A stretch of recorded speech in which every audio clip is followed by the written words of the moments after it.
Bonjour et bienvenue dans votre chaîne L'univers de SVT au Maroc.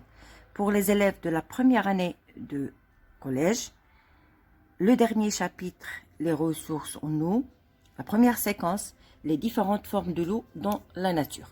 إذا بالنسبة لتلاميذ السنة الأولى إعدادي آخر درس مقرر هذه السنة، وغادي نبداو بالمقطع الأول اللي هو أشكال الماء في الطبيعة. Alors, je pose le problème. L'eau était la base de la vie sur la Terre. Celle-ci, vue de l'espace, apparaît bleue du fait de la présence d'eau. إذا قلنا الماء هو أساس الحياة على الأرض، وتسمى الأرض بالكوكب الأزرق أن الماء يغطي ثلث مساحتها. Les questions qui se posent. Alors, la première question, quelles sont les sources d'eau dans la nature? Et la deuxième question, quelles sont les étapes du cycle de l'eau. إذا السؤال الأول هو ما هي مصادر الماء في الطبيعة، والسؤال الثاني ما هي مراحل دورة الماء. Alors, on commence par l'activité 1, les origines de l'eau dans la nature. إذا غادي نشوفوا في النشاط الأول مصادر الماء في الطبيعة. Très bien, et on commence par le premier document. Document 1, les différentes sources d'eau dans la nature. الوثيقة الأولى مصادر الماء في الطبيعة. La plus grande partie de l'eau se trouve dans les mers et les océans. إذا أكبر جزء من المياه أو أكبر نسبة من المياه توجد في البحار والمحيطات. Sur les continents, les glaces polaires, les eaux de surface, lacs, fleuves et rivières et les eaux souterraines. إذا على مستوى القارة les continents. فالجليد القطبي والمياه السطحية مياه البحيرات الأنهار والوديان والمياه الجوفية. Dans l'atmosphère, sous l'effet de la chaleur, l'eau s'évapore et se transforme en nuages. وفي الجو نتيجة الحرارة تتبخر المياه وتتحول إلى غيوم. Alors, je passe au deuxième document. On va voir les états physiques de l'eau. إذن في هذه الوثيقة غادي نشوفوا أشكال الماء في الطبيعة. Les états physiques de l'eau sont alors la forme liquide, la forme gazeuse et la forme solide. Alors, comme vous voyez dans le document, on a le passage d'un état à un autre. Donc, la forme liquide, on la trouve au niveau des mers, des océans, rivières, gouttelettes fines qui constituent les nuages. C'est la vapeur d'eau dans l'atmosphère. Et enfin, l'état solide, les glaces des deux pôles et au sommet des montagnes. Et on a le passage d'un état à un autre. Par exemple, le passage de l'état liquide à l'état gazeux, on l'appelle l'évaporisation. Le passage de l'état gazeux à l'état liquide, c'est la liquéfaction. Le passage de l'état solide à l'état gazeux, c'est ce qu'on appelle la sublimation. Et le passage de l'état gazeux à l'état solide, c'est la condensation. Le passage de l'état solide à l'état liquide, c'est la fusion. Et l'inverse, ça veut dire le passage de l'état liquide à l'état solide, c'est la solidification. Donc, les définitions à apprendre, c'est surtout la fusion qui est le passage de l'état solide à l'état liquide. Et la vaporisation, c'est le passage de l'état liquide à l'état gazeux. Et enfin, on a la solidification, c'est le passage de l'état liquide à l'état solide. Et je passe au troisième document qui représente le cycle de l'eau. Alors, le cycle de l'eau, la partie je trouve déjà la physique. Alors, le cycle de l'eau, c'est un phénomène naturel qui représente le parcours cyclique de l'eau entre les grands réservoirs de la nature. Alors, on peut résumer le cycle de l'eau comme suit. Le document 3 nous montre le cycle de l'eau. Alors, le cycle de l'eau, on peut le résumer comme suit. Sous l'effet de la chaleur, du soleil bien sûr, une partie de l'eau des mers et des océans s'évapore. C'est le phénomène d'évaporisation. Cette vapeur se condense pour former des gouttes d'eau qui forment les nuages. Les nuages reviennent au sol sous forme de pluie, c'est les précipitations, ou sous forme de neige. Les précipitations coulent à la surface de la Terre pour former les rivières ou s'infiltrent dans le sol pour former les eaux souterraines, appelées aussi nappes phréatiques. Les eaux des rivières et les eaux souterraines retournent dans les mers et les océans, et donc le cycle de l'eau est un cycle qui est fermé. Alors نقدروا نلخصوا قلت هاد دورة الماء فتحت تأثير حرارة الشمس يتبخر جزء من مياه البحار والمحيطات، يتكاثف هذا البخار ليكون قطيرات من الماء تشكل السحاب. يعود السحاب إلى الأرض على شكل تساقطات مطرية أو ثلجية. تجري هذه التساقطات على سطح الأرض لتكون الأنهار أو تتسرب إلى جوف الأرض لتكون السدائم les nappes phréatiques. تعود كل من مياه الأنهار ومياه الجوفية تعود إلى البحار والمحيطات، وبالتالي فإن دورة الماء واحد الدورة اللي هي مغلقة. Alors, le document 4 représente le potentiel et état d'utilisation des ressources en eau dans un pays donné. Ici, c'est le Maroc. Donc, qu'est-ce qu'on peut dire d'après ce document?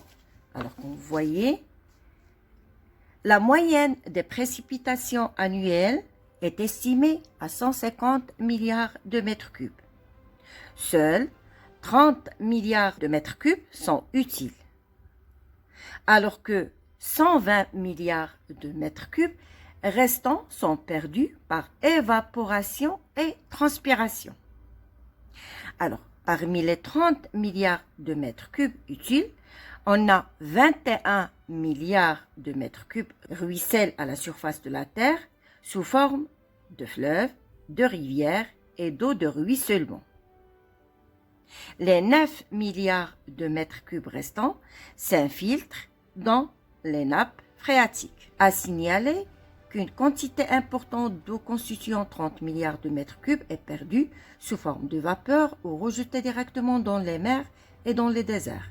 Il en reste seulement 21 milliards de mètres cubes. Les 21 milliards de mètres cubes d'eau mobilisable, dont 16 milliards constituent les eaux superficielles et 5 milliards de mètres cubes représentent les eaux souterraines. إذا قلت هنا يقدر معدل كمية التساقطات المطرية ب 150 مليار متر كوب سنويا. 30 مليار من هذه التساقطات هي تعتبر نافعة، أما الباقي اللي هو 120 مليار متر كوب فيتم تبخره أو نتحه. من بين هاد 30 مليار متر كوب من التساقطات النافعة 21 مليار متر كوب تجري على السطح على شكل أودية وأنهار، و9 مليار متر كوب تتسرب إلى الفرشاة المائية. إذا علمنا أن كمية هذه المياه تضيع إما عن طريق التبخر أو تصب في البحر أو تضيع في الصحراء، فإن مصدر المياه القابلة للتعبئة هي فقط 21 مليار دو متر كوب، منها 16 مليار متر كوب هي عبارة عن مياه سطحية، و5 مليار متر مكعب اللي هي مياه جوفية. Très bien, alors on passe au document 5, les grands réservoirs d'eau. إذا هنا غادي نشوفوا حالات ونسب الماء على الكرة الأرضية. Alors, l'eau salée des mers et des océans représente à peu près 97,2%. إذا كمية المياه المالحة المتواجدة في البحار والمحيطات كتمثل أكبر جزء اللي هو 97,2%. L'eau douce solide sous forme de glacier calotte ou polaire représente 2,1%. إذا المياه العذبة اللي هي عبارة عن جليد أو ثلوج كتمثل لي فقط 2.1%. L'eau douce liquide sous forme de nappe souterraine، إذا قلنا المياه العذب السائل اللي هو عبارة عن فرشاة مائية جوفية كتمثل لي 0.6%. L'eau douce liquide 0,001% sous forme de fleuves, rivières et lacs، إذا المياه السطحية اللي هي فقط عبارة عن 0.01%. Et enfin la vapeur d'eau اللي هو بخار الماء في الجو كيمثل لي 0,001%، كيمثل لي 0.001%. Très bien. Alors, ce qu'il faut retenir, c'est tout d'abord l'atmosphère, c'est l'enveloppe gazeuse d'une planète. هو ذلك الغلاف الجوي الذي يحيط بكوكبنا الأرض. L'eau douce, c'est l'eau qui n'est pas salée, اللي هو الماء اللي هو عذب. Liquéfaction et le changement d'état gazeux de l'état gazeux à l'état liquide. إذا liquéfaction هو ذاك الانتقال من الحالة الغازية إلى هي الحالة السائلة. Nappe phréatique, c'est une nappe d'eau qui emplit les interstices des roches et alimente les sources et les puits. Son niveau varie en fonction des précipitations. إذا les nappes phréatiques عبارة عن فرشاة مائية كتعمر الفراغات ما بين أو الفراغات الموجودة في الصخور، وهي اللي كتغذي لنا لي سورس اللي هما العيون و لي بوي اللي هما الآبار. سون نيفو دونك مستوى هاد المياه كيختلف حسب كمية التساقطات. Très bien, alors je passe aux questions je réalise. La première question, à partir du document 1, dites où se trouve essentiellement l'eau sur Terre. Donc, à partir du premier document, l'eau se trouve au niveau des mers, des océans, des continents et de l'atmosphère. B, déterminer les états d'eau à partir du document 1. Les états physiques de l'eau, c'est l'état liquide, mer, océan, rivière, lac, gouttelette fine constituant un nuage.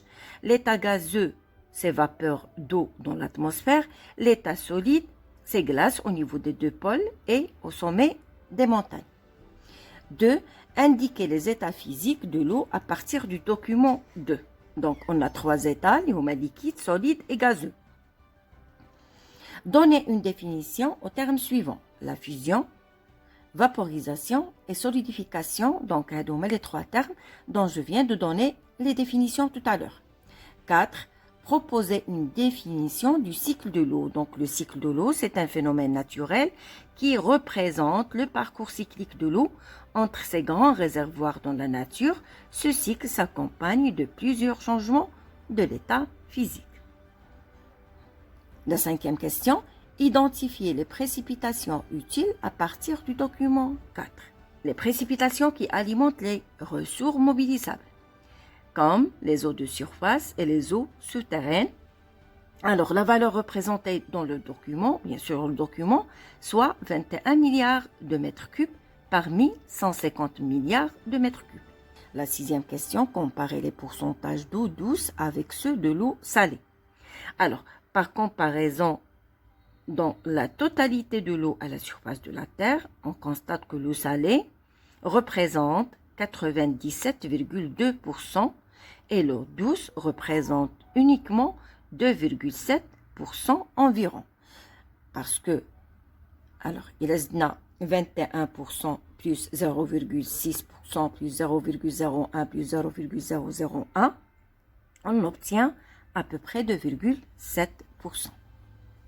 Quel est l'état physique de l'eau atmosphérique et expliquez-le. Alors, l'eau dans l'atmosphère se trouve sous 2 formes. État gazeux représenté par la vapeur d'eau et les nuages. Les nuages, alors, c'est un ensemble visible de minuscules particules d'eau liquide.